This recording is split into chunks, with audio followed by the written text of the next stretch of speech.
Hi guys, it's a beautiful day once again and welcome back to Dexter's World channel. Today's activity is very exciting.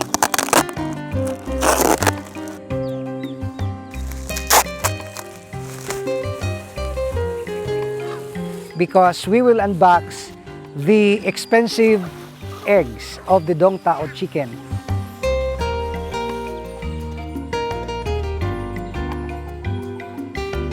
After the unboxing, of course, we will make an update about the new chicken coop that we are trying to develop.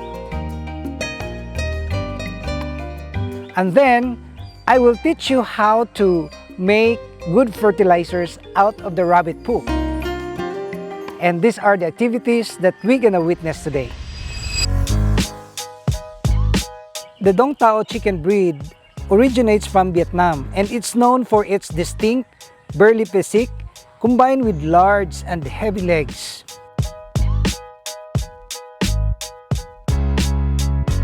The meat of the Dong Tao chicken, which can reach up to 10 kg, is prized for its tough and chewy texture and is also low in fat.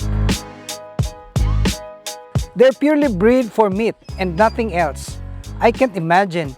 They are very healthy, happy birds. So you will see here that I have this package. It came from a prestigious farm of this kind of breed, Dong Tao chicken, and we will unbox some of the eggs. And the intention here is to actually incubate these eggs because it's very difficult to ship live chickens.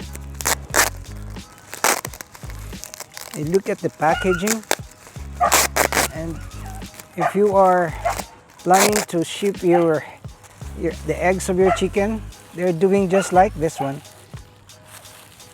Wow, and it's very safe.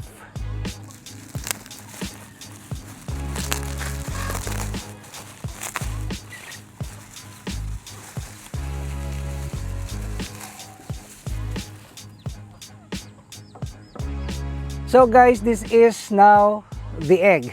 Actually, I already have unpacked 3 and this is the 4th egg, and we are expecting 30 eggs. And this is very crucial because the eggs had been, traveled. I mean, I don't know, I'm not so sure, but I was told that this could still be hatched because the packaging is really that good. And you will see now that these eggs are big and even it has a hard shell.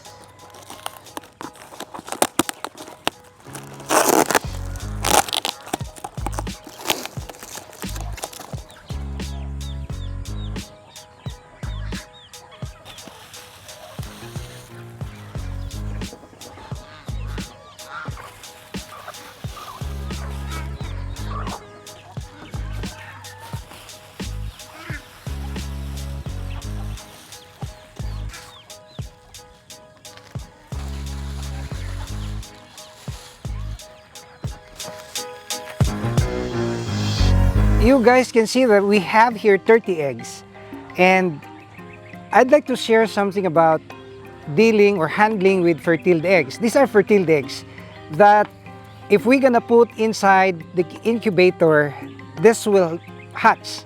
It's different from the table eggs that we eat normally every day, and the handling of it is somewhat very delicate because you cannot afford to damage your egg.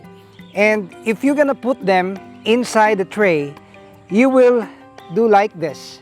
The pointed one should be at the bottom. And since these eggs were traveled, meaning they were moving and they were disturbed, so we will just put this on a tray like this one for 12 hours before we're gonna put them inside in the incubator. So these are actually live eggs, and the chicks inside would normally develop when they are placed inside the incubator for 21 days. And we will make an update about this. For the meantime, let us have a closer look at the coop that we are preparing for the chicks of this Dong Tao chicken.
We expect to finish the construction of the coop within this week, and this is in anticipation of the massive production of chickens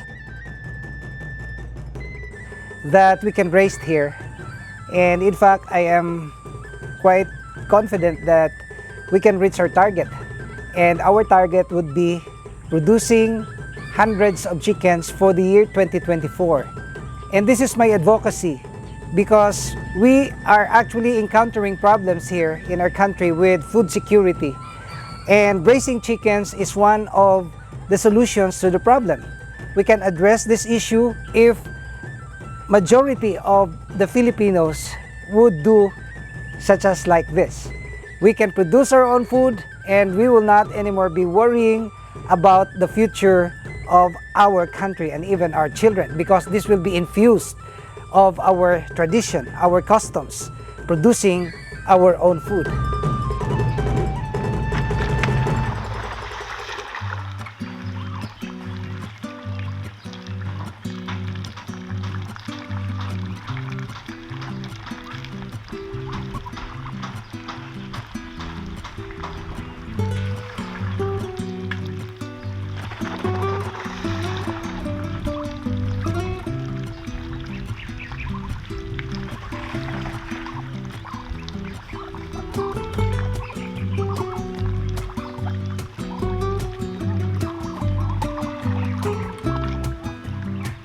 Every time an egg is hatched, this is a symbol of new life for the farm.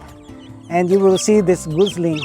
This is the survivor because his mama was beaten up by the cobra, and he's the lone survivor actually.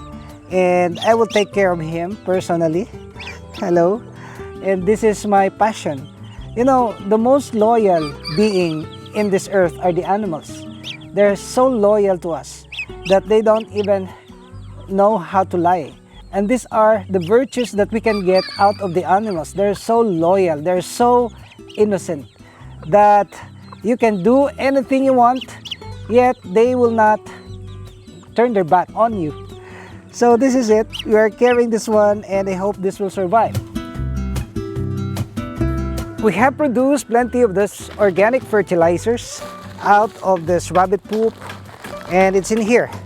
And since we're aiming to integrate our vegetables here in the farm, this is very helpful. And in fact, we already have placed some of this to the pails that we intended for the seeds of this white squash and the ampalaya. The vegetables are needing this organic fertilizers, and we can raise rabbits not only for purposes of meat or for selling, but we can also utilize their poop as the best source of organic fertilizer for our vegetables.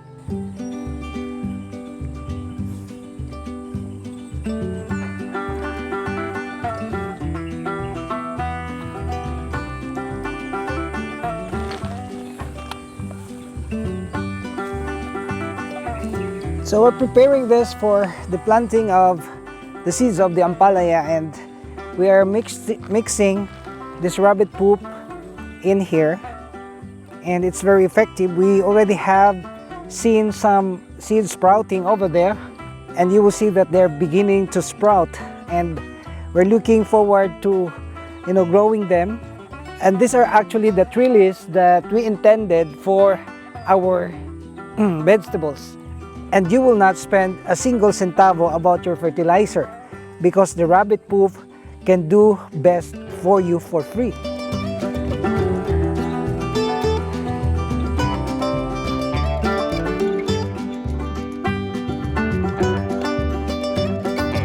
I hope you are encouraged with this video, and if you are not subscribed to this channel, may I humbly ask you to please subscribe and hit the notification bell, because we are uploading very informative and challenging videos.